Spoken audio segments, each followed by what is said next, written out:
that I'm used to the climate. I think that if man ever found a place to live easy and happy, that Eden is on Puget Sound. Eden is on Puget Sound. That Eden is on Puget Sound.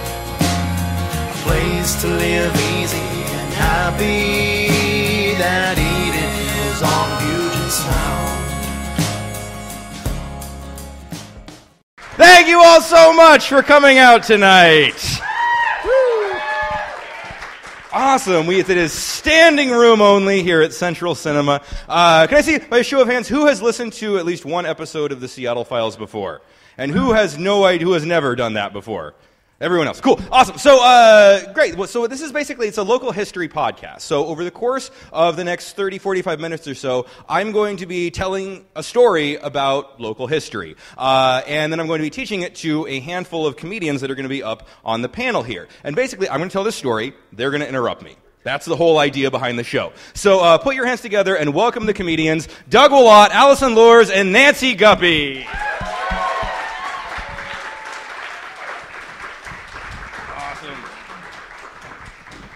Come on over. Take a seat, folks. Thank you so much for being here. Thanks for inviting us. Doug is the artistic director here at Central Cinema. That's true. He does a lot of the programming. He is also a friend of mine, which is how we finagled this. He's also an ensemble member in Jet City Improv. Allison Lures here is an ensemble member in Jet City Improv. She's one of the founders of Miram Productions, a local theater company, and a voice actress in the podcast Mermaid in Manhattan. What's the deal with Mermaid in Manhattan? If you like Mermaid Gang Wars, tune in, because it's good stuff. Mermaid Gang Wars. And our third guest tonight is the host of Art Zone with Nancy Guppy on the Seattle channel. She was also an ensemble member in the late-night local sketch hit Almost Live, which has been running for 20 years now? About 45 years. Nancy Guppy! 45. Cool, awesome. 58. What's that? 58. 58 years. 58 years. 58 58. years. Amazing. Take that, SNL. Exactly. Cool. So, how much do you guys know about local history, would you say? I know a fair amount. I've been here. I'm 56 years old. I'm born and raised. So yeah. Born and raised? I'm born and raised. Yeah. All right. Yeah. I know a good deal, and a good deal more, thanks to your podcast. Hey. I was born and raised around here, so I was forced to take Washington State history, which they make you learn. Even if you transfer, if anyone moved here during schooling, they know they have a special way where you have to learn it somehow along the way. Awesome. Then 8th grade you have to take the Pacific Northwest history class, which I took, and I don't remember a word of it. No. Not one No, word. me neither, I don't remember anything that happened. I remember something about the Missoula flood, and that's it. Wrong Everything state. after Wrong that, state. yeah. No, it happened. Eastern happened here? Eastern Washington. Eastern. Yeah. Oh, Missoula? wrong state. I was drenched. Wrong state. My people were drenched by it. Oh, wow. Thousands of years ago. Who are your people? Eastern Washington. Oh. Eastern Washingtonians. Wrong state. I'm from Eastern. What? Oh. We're getting off to a great start here.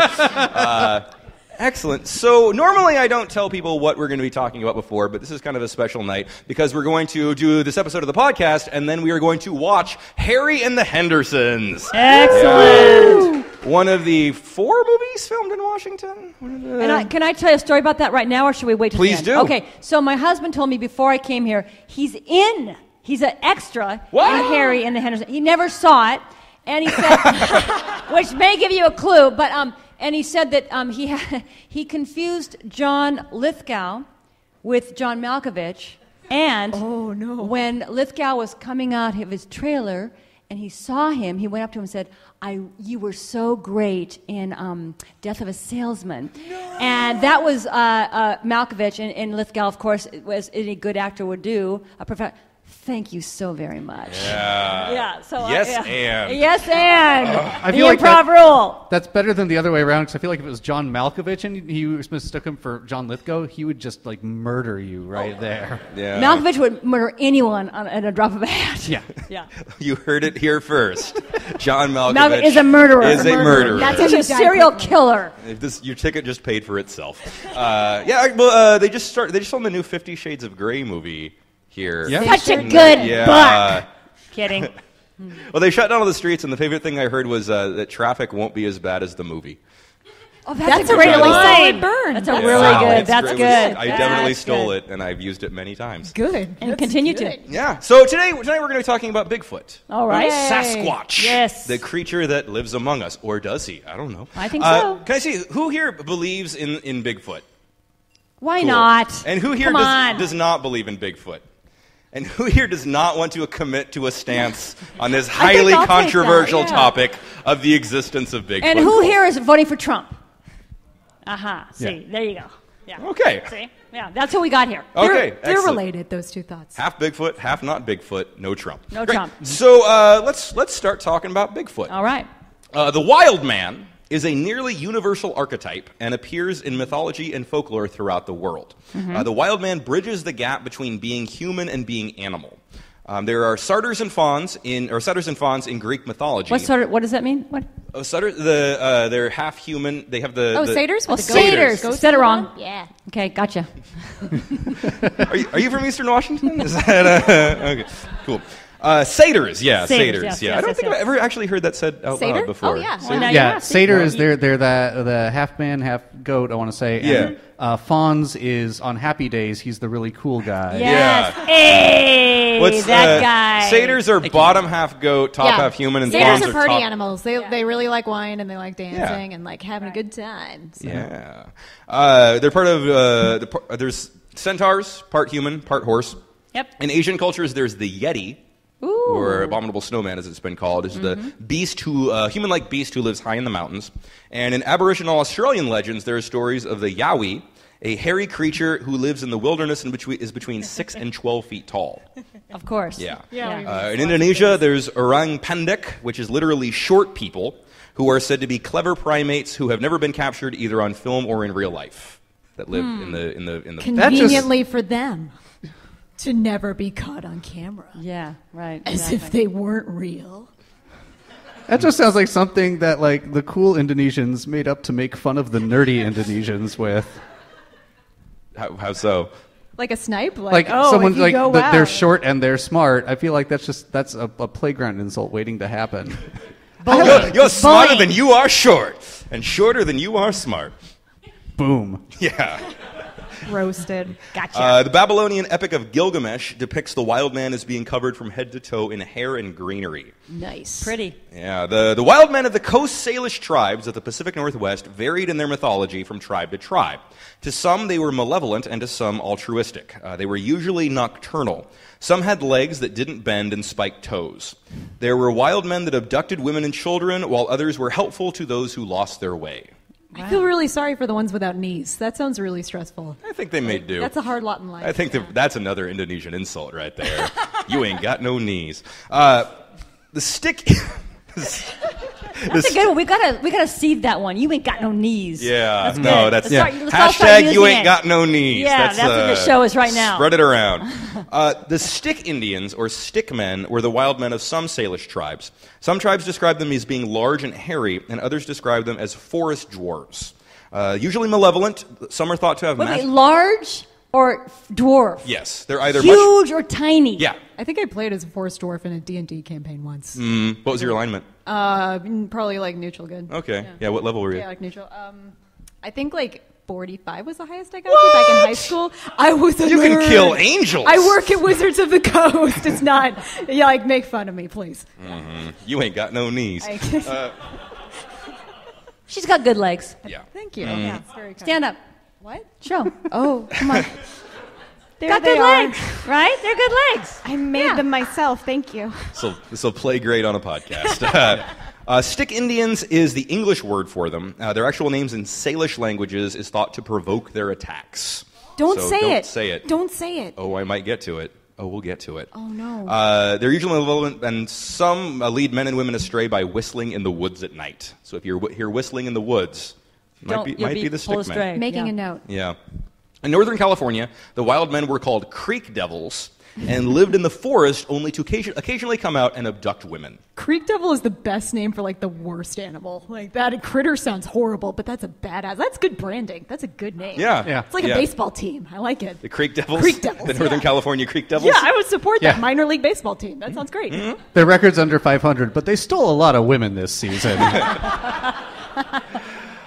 In the Halkalelum language, which was spoke in present-day Canada and Alaska, the name for the Wildmen was Seskich.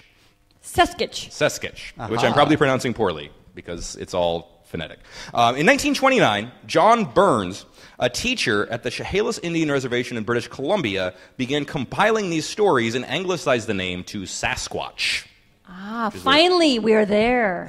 We are there. Classic Western Sasquatch. Europeans. John Burns removed much of the nuance from the stories. While the Coast Salish legends, the Sasquatch was far from an agreed-upon being and varied greatly from tribe to tribe. Burns described all Sasquatches as being about 8 feet tall, black skin, covered in fur, and having magical powers. Cool.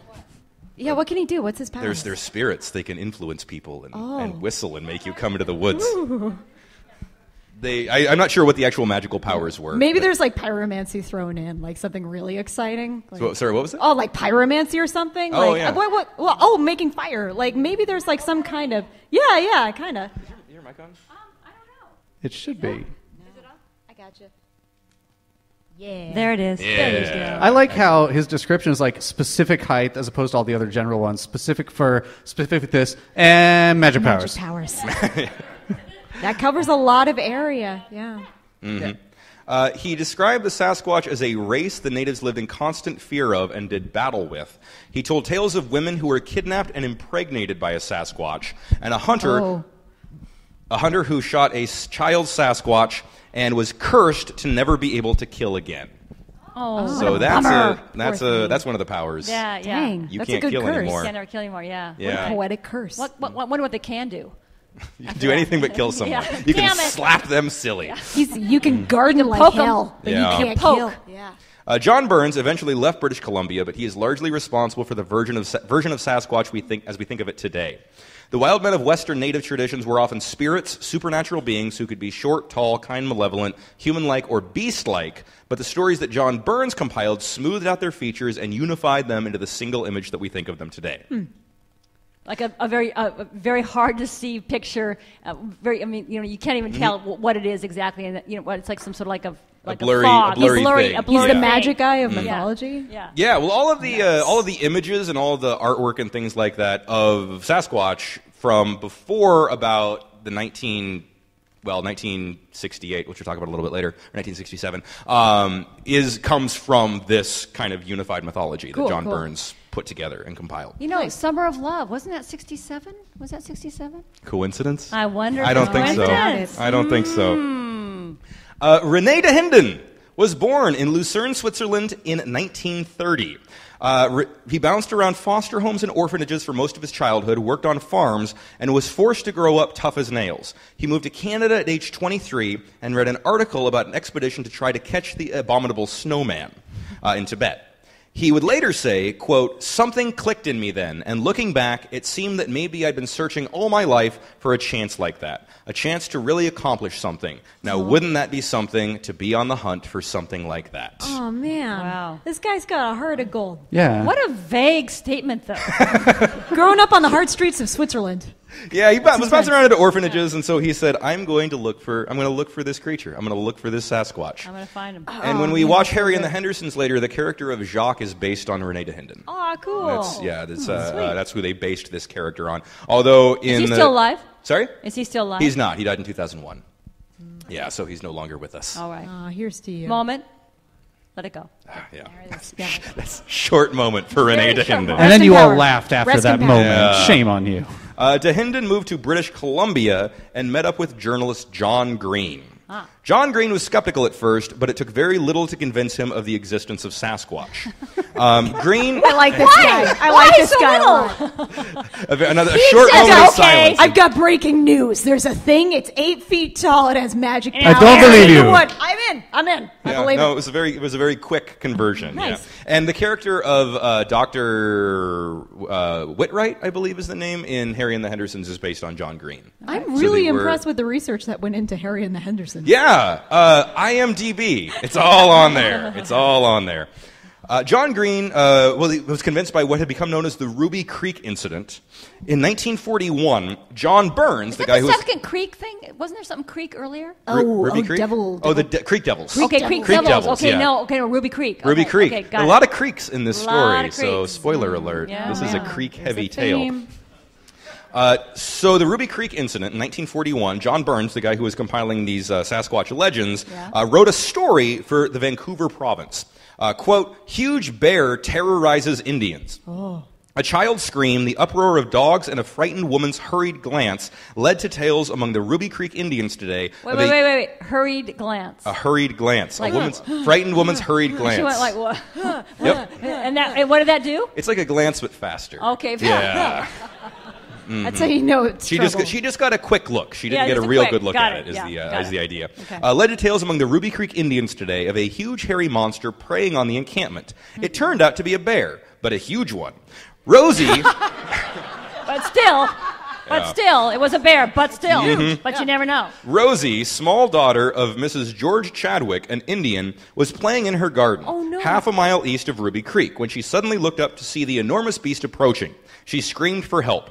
Her mother rushed to her, got one glimpse of the monster, swept the child in her arms, and dashed into the bush, where she remained for 3 hours before venturing home again. On her return, she found the racks of salted salmon scattered in every direction, but nothing else about the premises was touched. In describing the animal, Mrs. Chadwick declared it was 10 feet tall, hairy, with a human face. That was 2 feet off, and it didn't technically have magic powers, so... You don't know. I don't know. I don't Right. know. You That's can true. do things that you're not doing all the time. Can you drive? I can't. You're not driving right now. I'm in. Good. All right, I'm in. I'm Nice point. Yeah. Little credence Advantage. Little credence was given to the beast until it returned. This time it left tracks revealing it to be one of the largest bears in the vicinity, end quote. So this is the story that John Burns wrote about this story. Got it. Everybody that saw it said it was a bear. But That's and important yet, to note. I have a theory on that. Yes. It's because it was a bear. Slow down, Doug. Wait a minute. Slow down. Yeah. A few days later, there was a Sasquatch sighting near where the Ruby Creek incident took place. This led Green to conclude that the beast everyone who saw it claimed was a bear was not a bear at all, but a Sasquatch. I retract my theory. Since no bear has been seen to be 10 feet tall with the face of a human. It's true. Yeah. Was it a Halloween? It was by a chance? it was a hurried glance. Can't It was a trust hurried those glance. people It there. was a hurried It was a glance. hurried glance. It has eyes and a mouth. It's a human. Yeah. How do I... Oh, is there a How does visual? there are visuals, Oh. but I don't... $96. Wait, I I'm hope- not sure what a human face looks I like. hope that... this is Doug's computer. My made computer is $96. recording this episode. Yeah. We need a go lot ahead. more What money is than it? that, you Okay, guys. so that is not big. So for We need those to pass the listening hat. at home, We need to pass the hat. We need a lot more money. So right now we're looking up the file. We just think clicked on a this is- folder titled Bigfoot Okay. Images. Oh, that's someone's password. Grab it. Oh, Okay, Sasquatch. this is nice. this is an image that the little girl who saw it. Now what? That's a dog. That's like a puppy head It has great posture. and big breasts. Well, this is so John Green contacted or basically tracked these people down. And the girl who saw it drew this and She's said, this is what it good. looks like. But even in Green's book, he says, I coached her to draw this. It's like I want it to look like 10 feet tall with human face and boobs. Yeah. Can you draw like right, a weirdly right. pert frog-faced like bear thing? Yes. Frog-faced bear thing, yeah. That name never took off. Wait. So what? So he coached her to draw this. He said that this is what she drew based on his coaching. Gotcha. Okay. So he said, draw this. Yeah. And then he said, this is what you saw. Okay, Right. you're drawing it. Can you make the boobs just like a little bit bigger? Yeah. Just like a Well, little it looks like it's been little bit partially erased. Like she drew Right. the breasts too big. No, and he was don't like, make them no. too big. Don't make them too big. Right. They Let's won't believe not it if make they're too this big. That is not believable at all. It looks a little bit like a drawing by that woman who fixed that masterpiece a couple of years ago.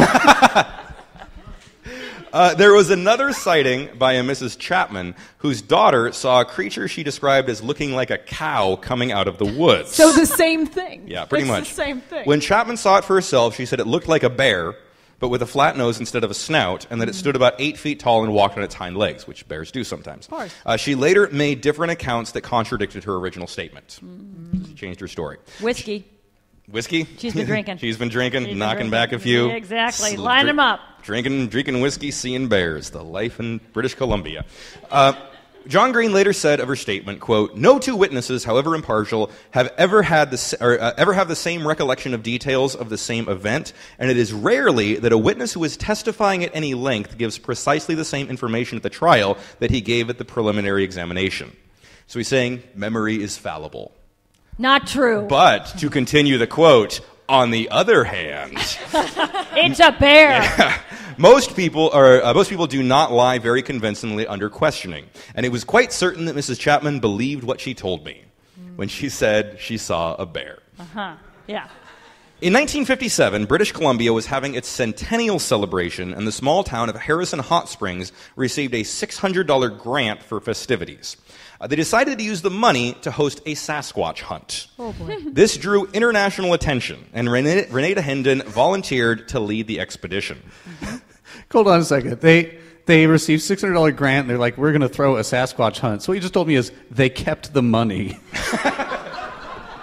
Pretty much. Well, you gotta promote a Sasquatch hunt. Yeah. A Sasquatch hunt where you don't promote it is just camping. So they have to make flyers. They have to, telegraph the constabulary. I don't know what people do back then. They telegraphed the constabulary. Yes. In 1957, that drew international attention. Renata Hendon volunteered to lead the expedition. De Hendon and Green encountered many men and women who claimed to have seen the legendary beast in the hills. Many of the reports were dismissed as bear sightings, but Green and De Hendon were convinced they were Sasquatches. You know, there's been a common thread in all of these sightings so I.e. far. bears? Bears? Bears? Yeah, no, like it can't be. Oh, you ain't got no knees. You don't know. So they were convinced they were Sasquatches and continued collecting the stories. A group of railroad workers claimed to have captured a child Sasquatch, but were unable to provide the specimen. Yeah. A man named William Rowe claimed to have seen a female Sasquatch stripping leaves from a tree. None of the accounts, though, were more detailed than that of Albert Ostman. Of course. Old Albert. Can always Old trust Albert good old Ostman. Albert. Yeah. Ostman was a retired logger who claimed to have an encounter with 4 Sasquatches, but kept the story to himself for 30 years for fear he would be labeled a crazy person. What sort of encounter did he have? Yeah. Ostman claims in 1924 he was prospecting in British Columbia and was asleep in his sleeping bag when something grabbed him and dragged him, stuck in the bag for several hours along the ground. Oh, God. The creature then dumped him out in a small valley about 10 acres in size. There was only one way out of the valley, and the family of Sasquatches blocked the way. Oh. So an acre is about the size of a football field. rude. And there's this little slope coming into the valley, and all the rest of the sides are cliffs, All right. so he can't get out of the valley. Okay. There were 4: a father, who he calls the old man, a mother, a son, and a daughter. How do you know? Way to gender your Sasquatch. He can just tell. You can tell. Eagle eyes. It's a nuclear family Yeah. of Sasquatches. One has a little bow. living and in the this mom valley. Has an Yeah, apron. yeah, exactly. And they all stand in front of the only exit. The old just man's like wearing a normal fedora family. and has a glass of scotch. And, Right. Yeah. They communicated with each other through grunts, which he took to be a primitive language. It appeared that he had been kidnapped and brought there as a mate for the daughter. Oh. He was of course he was. Yeah. Here we go. Yeah. Here we go. Dear Penthouse, I never thought it would happen to me. And it did. He was stuck there for days until eventually the old man saw him taking some snuff, grabbed the container out of his hand, and dumped the whole contents into his mouth. A few moments later, the old man collapsed to the ground in pain, and Ostman was able to escape while the rest of the family tended to him. All right, so we're just going to stop this for a second. Let's do a roundup of everything that's happened so far. Okay. So the guy was basically like kidnapped from his campsite. Yes. Right. And brought to this field where he was supposed to marry the daughter. Is there like... Well, I don't know if they recollections of, had like a ceremony for marriage, But but like, were there like relations between him and like he said this- no. He said that he did not have sexual relations with that Sasquatch. Well, now I believe his story. Yeah. Yeah. But it ends with him, drugging Papa Squatch. So. Yeah, by accident, though. By accident, Yeah. that's fair. DeHendon and Green interviewed Ostman and had him rigorously cross-examined and had him sign an affidavit. They determined he was telling the truth. Wow. But this is an interesting thing that comes up a lot in paranormal investigation. Is it's 30 years later that he's saying that this happened, and this is a big thing that happens if you ever look into alien abduction stories. When people talk about alien abduction stories, it's always, oh, I was asleep in bed, and then there was this bright light, and I was taken up, and all this stuff happened, and then I came down. But it was never last night this happened. It was always 40 years ago. It was always when I was a kid. It's always much, much later, which I'm going to say invalidates some of the credibility of Osman's story. Just a touch. Just a touch. Show me the marriage papers. Yeah, exactly. Show me the marriage where's papers. it written on the bark? Where's the cake top that was in the freezer? Yeah. From the reception. For the 1 year anniversary. Yes, where you save exactly. it. Oh. Yeah. DeHenden and Green collected thousands of first-hand accounts of seeing Sasquatch or unidentified tracks. Their conclusion was that of the thousands of sightings, if all were fake but one, that would mean Sasquatch existed. I love that That's data. an infallible that's great statement. Data. Yeah, That's fair. it's great. Yeah. If it's there, it's there. It's there. Yeah. It is what it is. You can't argue with No. facts. The evidence they collected was enough to convince them fully in the existence of the creature. Though they spent their lives investigating, neither ever actually encountered a Sasquatch. That's really sad. Ever. Yeah, it's too bad. What about a bear? I'm sure they encountered lots of bears.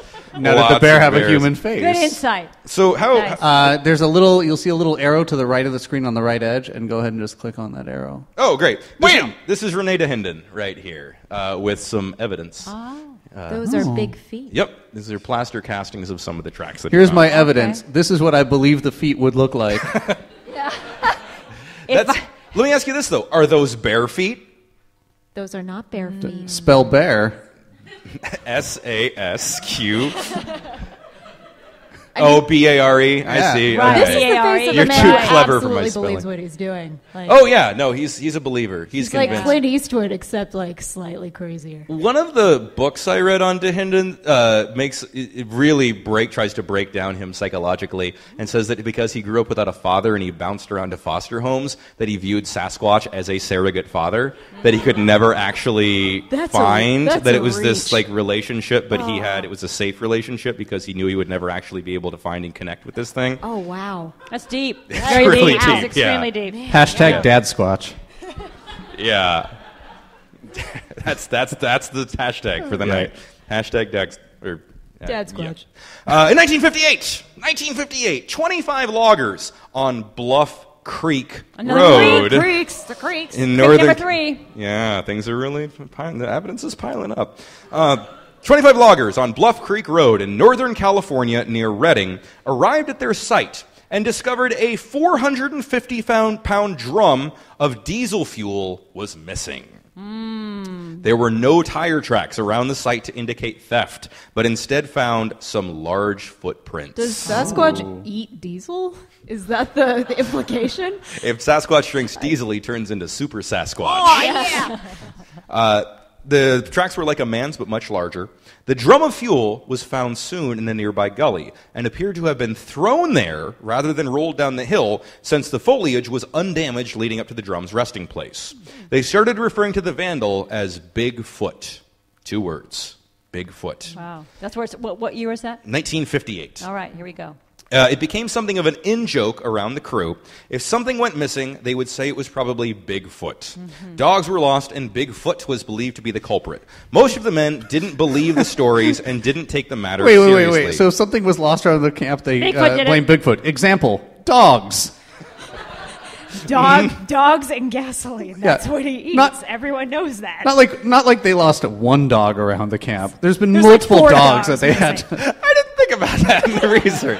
Maybe they're just bad at keeping tracks of... Maybe they're irresponsible pet owners. That what it Bigfoot. is. He took all 8 of our dogs. What a scamp. You know what this construction crew should do? We should adopt 5 dogs. Great idea. So most of them didn't really take the matter too seriously. Stories of strange beings were common among loggers, joshing each other as a way to pass the time, haze the rookies, and show one's wit and masculinity. There were stories of mosquitoes so large they could suck the blood out of a cow. The hodag, a rhino-like creature with a face like a demon, and many other legendary animals. And the snipe hunt is one of the best examples of this. And you mentioned the snipe hunt earlier. Of camping. Anybody ever have to go on a snipe hunt? Yeah. No. People are mean. What is it? A snipe hunt. You take somebody camping and somebody who's young or new, and you do it to Boy Scouts. You say, it sounded terrible. You say, we're going to go on a snipe hunt, so we're going to go out and we're going to hunt these snipes. And you can say a snipe is whatever. You can say it's a little rat, but there's no such thing as a snipe. Gotcha. So you're really just trying to get them to go out in the night to look for this thing that doesn't actually exist. And get killed by a Bigfoot. Yeah, exactly. Right. The Ideally. Bigfoot will maul you Right. to death. Yeah. Right. So this is a, let's see. This is a hodag right here. This is so fun. This That was looks a, extra fun. real. yeah, this was a really famous picture. This got printed Wow. thousands of times. It was printed on postcards for years. Spoiler alert, that's a wood carving. That's not an actual hodag. That's these guys all... This is also poorly blocked, I gotta say. That's not a very effective way of killing that creature. But yeah, this was they made this wood carving. They took a picture of it and they brought it back to civilization as proof of this creature that they found and killed. And this convinced people in pre-Photoshop days.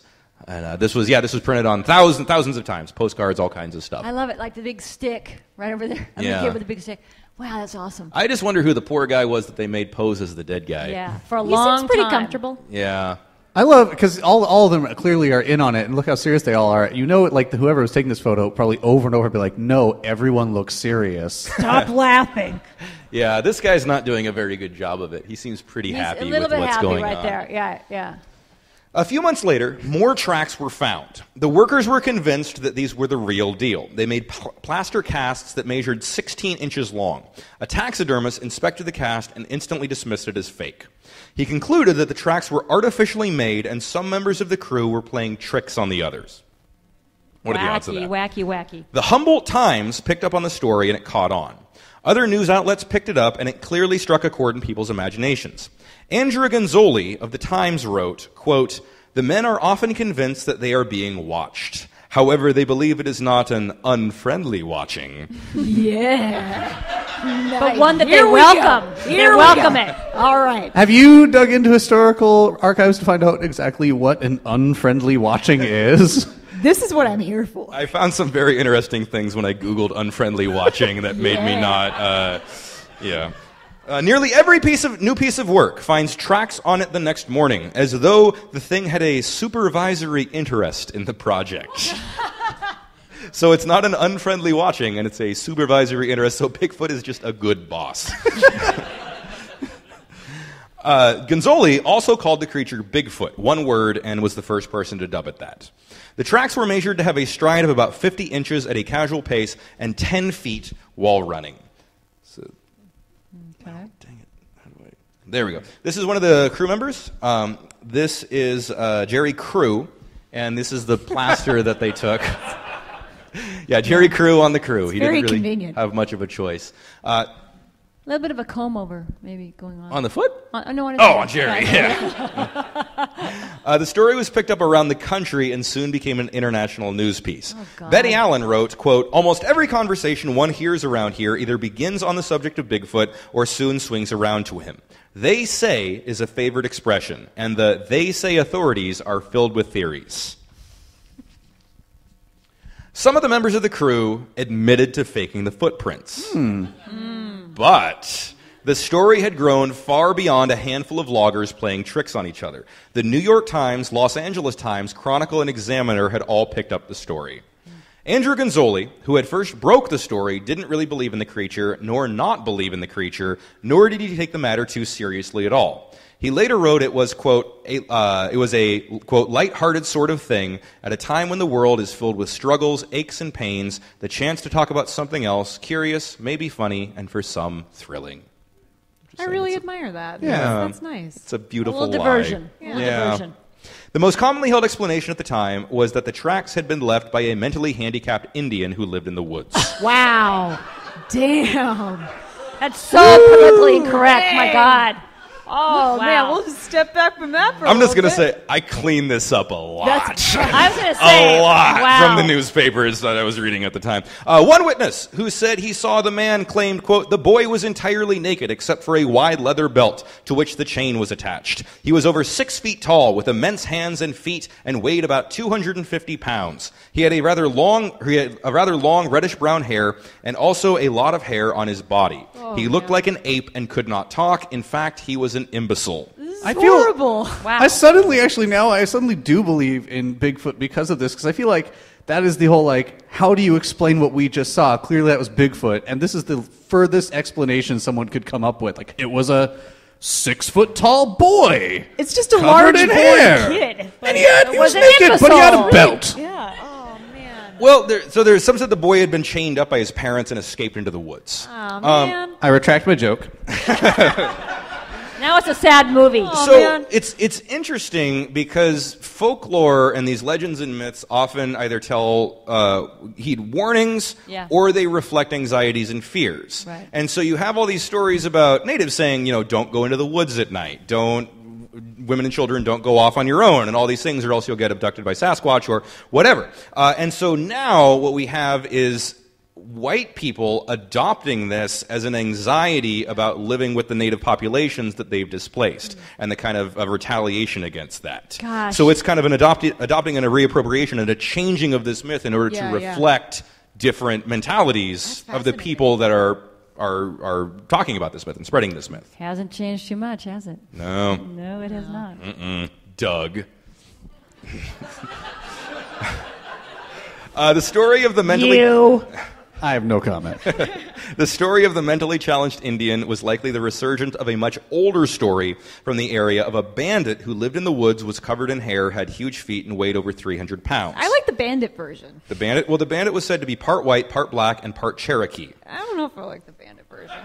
Whoa! Well, no. Because you know his racial No, makeup? that's not what I mean. No, like, it's obviously, like, people just taking, like, the general topic of things we're frightened of and then just, like, using it for this thing. It's like Well, it's still a racial thing. Yeah, exactly. I don't like that. Like, come on. She doesn't like that these people used racism to create a bandit to explain the Native American boy to explain the Sasquatch you. to Nice explain save, the Doug. bears. Nice Thank save. you. Thank you. Don't defend her! No, Beautiful. please defend me. I said that poorly. All right. Keep reading the Sasquatch. What was that? Keep reading the Sasquatch. Do it. All right. Historian Porter Ward wrote, quote, he was the scapegoat for unsolved crimes, the boogeyman for small children. Every time the story was debunked, new people would come forward and keep it alive, claiming to have found more tracks or to have seen the creature and create another story, only to be debunked and have a new story arise in its place. So this guy, Jerry Crew here, is one of the big people responsible for that. Every time the story gets squashed, every time he finds a new set of tracks. He says, I'm out there every day, I see all these tracks. I saw something over there. And he really just keeps it alive. Keeps it alive. Yeah. Yeah, he's contacting different news outlets, and he's really doing everything he can in order to try to keep this thing going. He's still around, isn't he? Jerry Crew? Yeah. You're thinking of Terry Crew, Oh, yeah, sorry. who is still around. Are they Yes. not the same person? Yeah, the football player, star of the Old Spice ads, and father in the hit show Everybody Hates Chris. Wow. I don't have that in my notes, but I'm a big. love that you I'm know a fan. that. Nice I'm a job. fan. He's Why great. did he want to keep it alive, do you think? What was going on for him?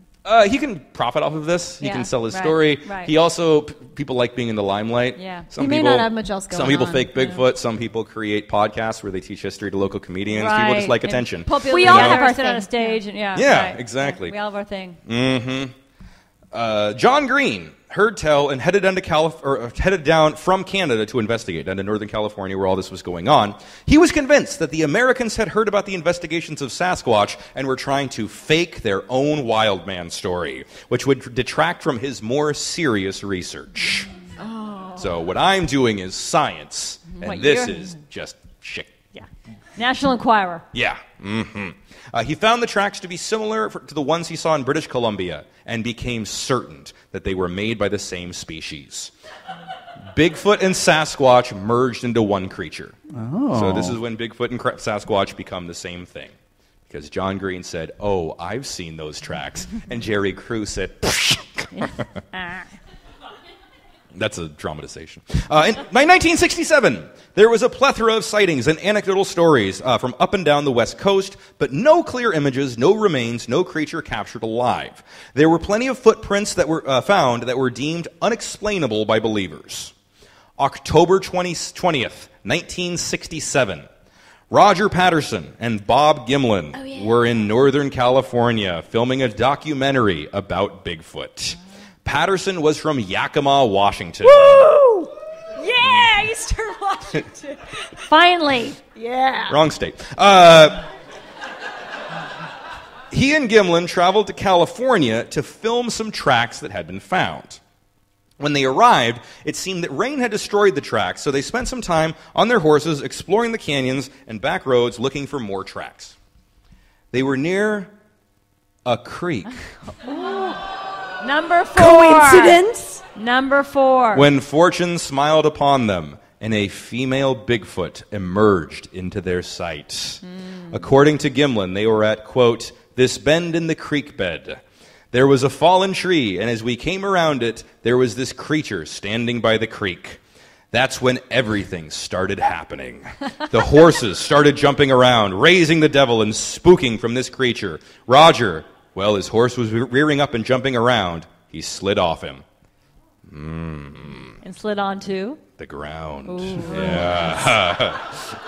And this ground became known as Bigfoot. Yeah. Although Gimlin I've seen a bunch of interviews with Gimlin, he refers to it as a crick. And he loves using that term. He's like, we were by the crick, and then I went across the crick, and came around the crick, and Yakima. It was hard to walk on the That's creek because no, my diabetes. I was walking on the crick because I was jizzous. And they captured the female Bigfoot on film, but quickly ran out of film, and the creature was gone by the time they had to reload the camera. Out of curiosity, how do you tell a female Sasquatch? Because according to the picture I saw earlier, they all have boobs. That was a female Sasquatch. Does she have like jam and tater tots? Is that how you know that it's a jam female? and tater tots? Hell yeah, or you know jam what and I mean. tater tots? No, just like really awesome tater tots. Like that's how you know. That's how you know. That's how you know. That's Eastern Washington. You could tell by the breasts. Okay. I'll trust you on this one. You could tell by the jam and tater tots. There you go. Nice. That's how you could tell. No, the picture that we saw before, the image that we saw before, was allegedly of a female Sasquatch, and this is also of a female Sasquatch, and they can tell because of the anatomy. They captured the female Bigfoot on film. The footage they shot is known as the Patterson film and is by far the most well-known and most often cited piece of evidence in the existence of Bigfoot. Who here has seen the Patterson film? Well, all of you are about to see it now. There it is. This is the full-length, uncut Patterson film. Oh, wow. A lot of it is not Bigfoot. How long is this? It's about 3 minutes. All right. So they later lament that they spent too much time. This is in autumn that they're filming, and the foliage was changing. They lamented that they spent too much time filming the foliage. So a lot of this is them filming the foliage. These are evergreens. This is like an experimental film. Yeah. It'd be So in SIF easily. Oh yeah, right. So this is Gimlin on the horse, All and right. they're looking for Bigfoot. Sure. So they're in this area that they think they found tracks, that allegedly tracks have been found, but then a hard rain came and washed it all away. Gimlin said that the rain was hard enough to melt cardboard. So all the tracks were gone. So they're in the area that they think the tracks are, and they think that there's some kind of Bigfoot or Bigfoots in this area. They're filming a documentary, but they still... So Gimlin is a native. I don't know what tribe he was from, but they had him dressing up as a native tracker. But he's a ranch hand, he's a farm hand, he does a lot of hot roofing and things like that. But he basically, in a lot of the footage, not this footage, but a lot of the other footage that they were shooting, they had him dress up in full Indian garb in order to hunt the elusive Sasquatch. That was he had to look like that. in Yeah. order to hunt, Mhm. right. To make it Sure. convincing. To make it convincing. Yeah. Yeah. I was skeptical. Now I'm convinced. The foliage is really nice. Yeah, isn't that great? Oh, there's more. This is foliage porn great. we're watching right now. Oh, nice. That's what I paid for. Foliage porn, so a lot of bush. Oh! Yeah, nice. Nailed it. Money shot. that was too far. I think we all agree that was a bit much. So Gimlin's still looking for Bigfoot, and I think this is about. Oh no, it's more foliage. I like that it's suddenly in color. More foliage. So still looking, but we're approaching the crick. There, more foliage. Oh, there's a bird. Yeah. Oh yeah, look at that. Hey, bird. He's following it. Let's track that bird. Yeah, nice. Oh, there we go. Here we go. Okay, this is where he falls off the horse. Hold on. And yeah, you can kind of see it there. Wait. Where? Yeah. Here she is. There. Yeah, there it is. Right. That. Right. Yeah. This is right by the crick. Damn, it just that's a turned sexy around. strut. Yeah. No, she knows she's cute. She knows what she wants. And that's most of it.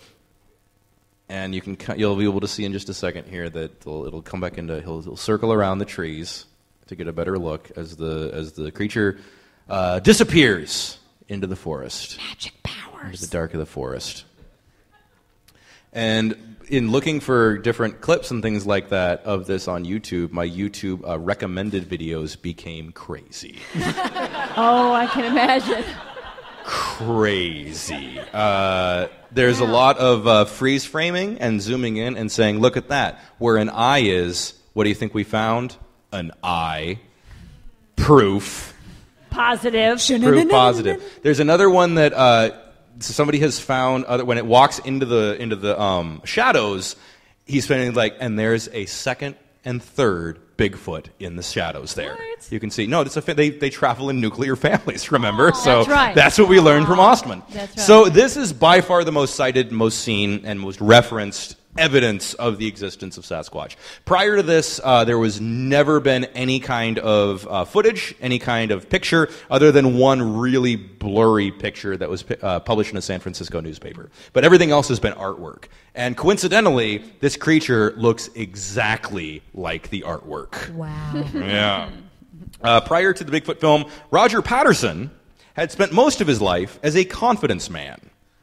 So we can confidently believe him. Yeah. Great. According to Joshua Blue Buzz, he was, quote, charming, constantly in debt, a man of grand vision but little patience for the mundanities of life. Patterson seduced people, convinced them to invest in his get-rich-quick schemes, then was off again, following another dream. Friends and Marks left to clean up the messes he left.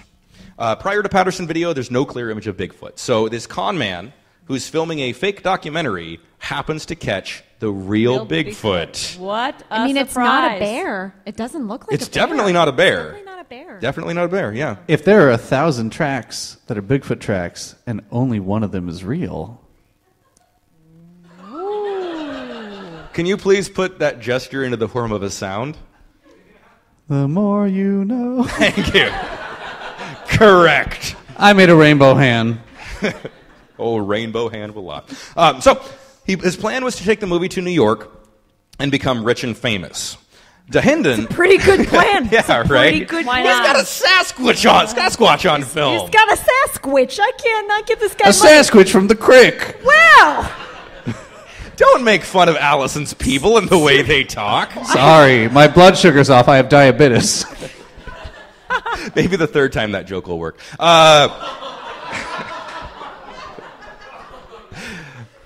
Wait for it. Oh, no, it'll come. Oh, It'll come. Oh, it'll Yeah, come. no, I don't doubt yeah. it. So his plan was to take the movie to New York, become rich and famous. DeHinden and Green fought with him. They were striving for scientific respectability, and Patterson was striving for spectacle. Right. So DeHinden and Green don't think this is a Sasquatch at first. Oh, but then. He showed the film twice at the University of British Columbia, once to scientists and once to a larger audience. Viewers on both sides were skeptical. Non-believers thought it was probably a fake, and many believers also thought it was probably a fake. One viewer said, quote, "It is about as hard to believe the film is faked as it is to admit such a creature really lives." It is about as hard to believe that the film is faked as it is to admit such a creature really lives. So both are unbelievable. Right. It's, Yeah. it's only 100% not believable. Right. Right. Yeah. And I get that's what they're saying. I just think they could have phrased it Yeah, better. that's a complicated phrase. Please phrase it better. It's really hard to think that's real. There you go. It's a lot easier to just say. I get Much it now. simpler. Much simpler. Yeah, no, that's good. That's solid. Patterson took the film to Hollywood but failed to garner interest. Can you make a feature film out of these 30 seconds? Was that his pitch? Something like that. I mean, basically he wants to sell the rights to the film. Right, and he can make a whole lot of money selling the rights, and he that's wants fair. to, so he went on the talk show circuit to promote it, but was seen largely as an oddity. Life magazine expressed interest in the publishing rights, but dropped out when the American Museum of Natural History declared the movie a fake. So they said it's not real. One of the books I was reading to research this was written by a biologist and an anatomist, and he said that creatures don't walk like that. Creatures don't. It's not. Clearly, it's a suit because the way that the muscles it looks totally work. like And a guy in a suit, doesn't Yeah. it? Yeah. Mhm. Oh, yeah, Doesn't absolutely. it? Right. Yeah. Clearly. Yeah. That's what it is. Mm-hmm. Yeah. or is it? Or a bear in a suit. Yeah. Maybe it's a bear in a suit. What if it's It a bear is. in Oh my- a suit? The bear later came forward and Think about that. yeah. But the way that it looks like, because it's unusual, that Right. it's some kind of a creature that we don't know what it is, but because like muscles and tendons don't connect like that, and it's not really feasible for it to be a real thing, and that's what the American Museum of Natural History is saying here. The magazine Argosy published an article that was incredibly inaccurate, gave the time and place of the footage was shot incorrectly, referred to the creature as a primitive full-furred human, and mentioned no controversy or dissent as to the footage's authenticity. The issue sold 1 million copies in 7 days. Beautiful. So Sasquatch found. Which is why Argosy is the most popular magazine today. Yeah, it's very popular on small boats in Elliott Bay. And Elliott Bay, Lake Union. That was way funnier than you guys acted. The Argosy article lent legitimacy to the footage, and more articles were written in National Wildlife, Los Angeles Times West Magazine, and Reader's Digest, which had a circulation of 18 million people. So this one news outlet says this is the real thing, in spite of all the consensus, even among it's Bigfoot not. believers, Right. and says this is the real thing, and then it just gets picked up and spread and spread and spread. Fortunately, that doesn't happen anymore. No. Nope. Thank God we're Yeah. rid of all that. Yeah, exactly. Social media got rid of that with thorough fact-checking. Sure did. Green and DeHinden bought the Canadian rights to the film and went on a lecture tour showing the film and selling copies of Green's book, On the Track of Sasquatch, which sold 3,000 copies in 5 weeks. Wow. So the idea of money made them convinced it was real. It has since been revealed that the film is a complete fake. Sorry. Disappointing. The suit was made by a man named Philip Morris, a North Carolina special effects artist and expert in gorilla suits. Well, at least it's an I think I expert, want that you job. know. Yeah. He made Patterson a costume for $435 and was told it was for a rodeo gag. Morris, a former magician, saw the footage not long after it became famous, but decided to hide the secret just as he would the workings of a magic trick. It wasn't until he was approached decades later that he came clean. So he's a magician. Magician's code. You don't reveal the tricks. You don't reveal the secrets. No. So he saw the suit and he was like, oh, that's the suit I made. And he gave him advice on things like put the gloves on sticks so it looks like the arms are longer, and advice on how to walk to make it look more realistic, and things like that. Magicians have a shady moral code. Do they? I don't know. I Like, think I'm just wondering, like, what if like a magician was like in on like some kind of like big crime and was like up on the stand, just like I can't talk about this magician's code. You know, like are they able to just like get away with that? All the time? Snitches get stitches, Allison. Exactly. When is Now You See Me playing here at the Central Cinema? Wasn't that what that's about? Like the rest of America, It's I about a didn't bunch see of it, con but- men magicians, and I'm currently the program director.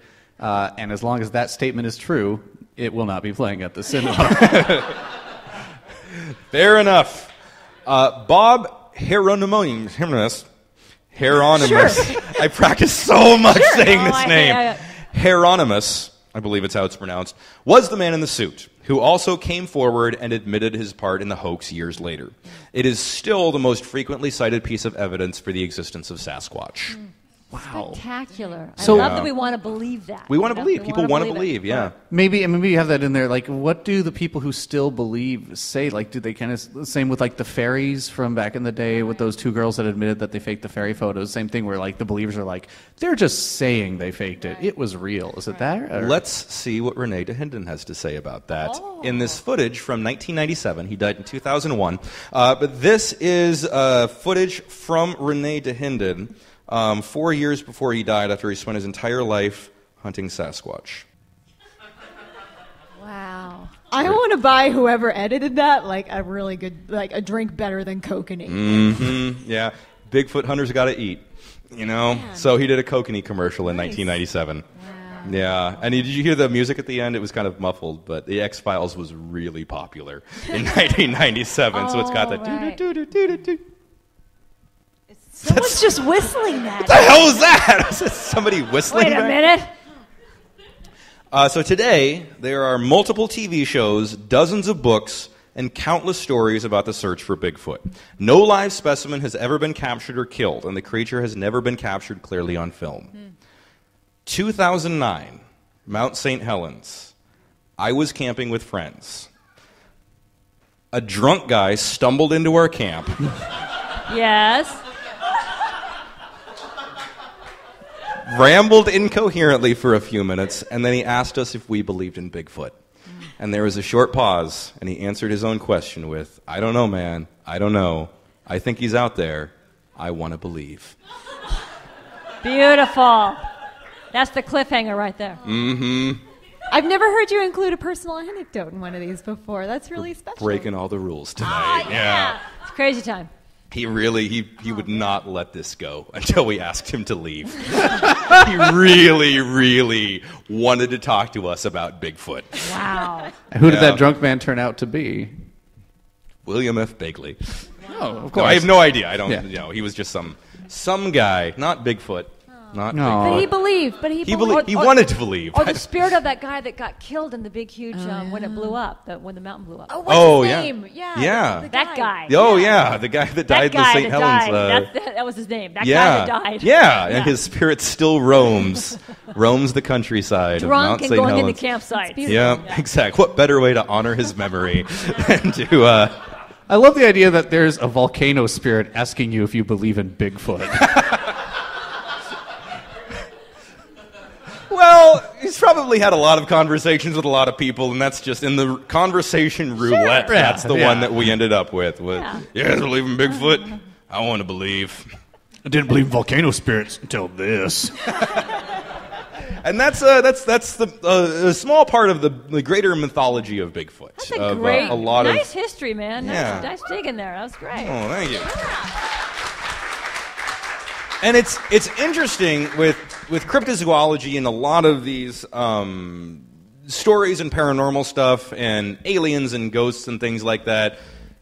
It's all revealed to be fake, but people don't believe that it's fake. They still want to continue believing that, even if things get debunked. And I don't know why that is. Is it just that people want to believe the first thing that they hear? Because people always have a strong connection to the first thing that they hear, or is it something else? I don't know. I don't know. People are people, and people like to believe in things, even if they don't really make a lot of sense or possibly have magic powers. Like, that's still really exciting. So, maybe someone just needs to believe in something, and in the end, they go on a couple of hikes, and that's not so bad. Yeah.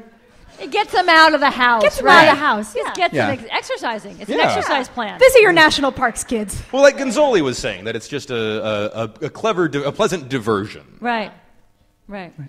I mean, for me, it goes back to what you said about the whole, what they said about the whole, like, if there's 1,000 tracks and only one of them turns out to be true, then it is true. And I think that's how it is with a lot of, like, people who want to believe in ghosts or whatever. Sure, there's lots that have been disproven, but there are also ones that have not. Well, a lot of there's a so the more out there things you believe in, the less likely they are that more of them are true.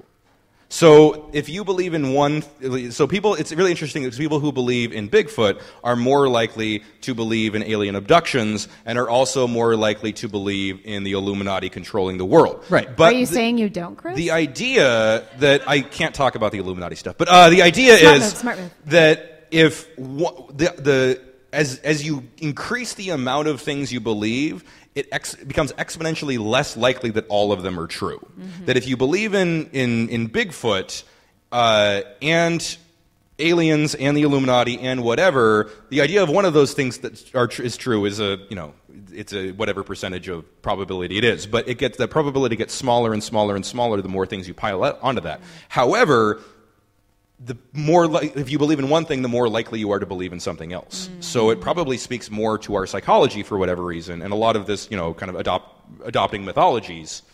I don't know. I mean, I think it's also about our existential angst about basically we're all going to die.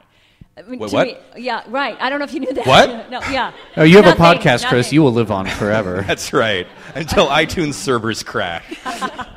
Right, yeah, I mean, I think that's what it has to do with. I mean, it's our fear of the massive unknown that we're all going down that road. I know it's not a really happy subject, but we're all going down. And so, like, we find things and we grab onto them, and it is a distraction, or maybe it's a way to think, I'm not going to die, or I'm going to live on, or something like that. We're all going to die. On that note, thank you for listening to the Seattle Files. Thanks so much, Doug Willott, Allison Lewis, and Nancy Guppy for being here. And thank you for listening at home. We'll be back next Tuesday with a new topic and a new guest. If you have a topic suggestion that you'd like to hear an episode about, shoot me an email at theseattlefiles@gmail.com. Be sure to like us on Facebook, subscribe, and rate in iTunes. We also right now are going to be showing a 5-minute film of the Northwest Files, which is the next incarnation of the podcast. So I've started filming these, and basically I'm trying to do a crowdfunding campaign on Indiegogo in order to raise enough money to film a proper pilot. So we've got a 5-minute mini episode on Donald Trump's grandfather who ran brothels in the Northwest. True story. And so we're going to watch that 5-minute clip now. Check out the northwestfiles.com for more information on that. Really quick, do any of our guests have anything you guys want to plug here? Oh, yes, I'm sorry. We're all going to die. Everything's pointless. Good night, everybody. Got any shows coming up, Doug? Yeah. I like Art Zone with Nancy Guppy. I'll plug that. But also, Central Cinema, I really quick want to say, if you enjoy this sort of having a talk for the film, there's going to be an intro before Howard the Duck in Quacklevision on July 27th, talking about the history of the character of Howard the Duck and how it turned into that amazingly terrible film from a local group called Panel Jumper. So that's a lot of fun. It's a really cool history. And look at Panel Jumper. They have a lot of really cool history of comic stuff online. And then also, I'd be remiss if I did not bring up that on August 15th? I forget the exact date, but we are doing a fundraiser for Lambert House here, which is a local house that helps empower LGBTQ youth. And we're going to be showing, it's our Crazy for Swayze week, and we're going to be showing To Wong Fu, Thanks for Everything, Julie Newmar. So after watching some great Patrick Swayze, we'll be showing Roadhouse and Dirty Dancing earlier that week. But that one night, if you want to come out and help support Lambert House, it'd be great if you guys showed up. There you go.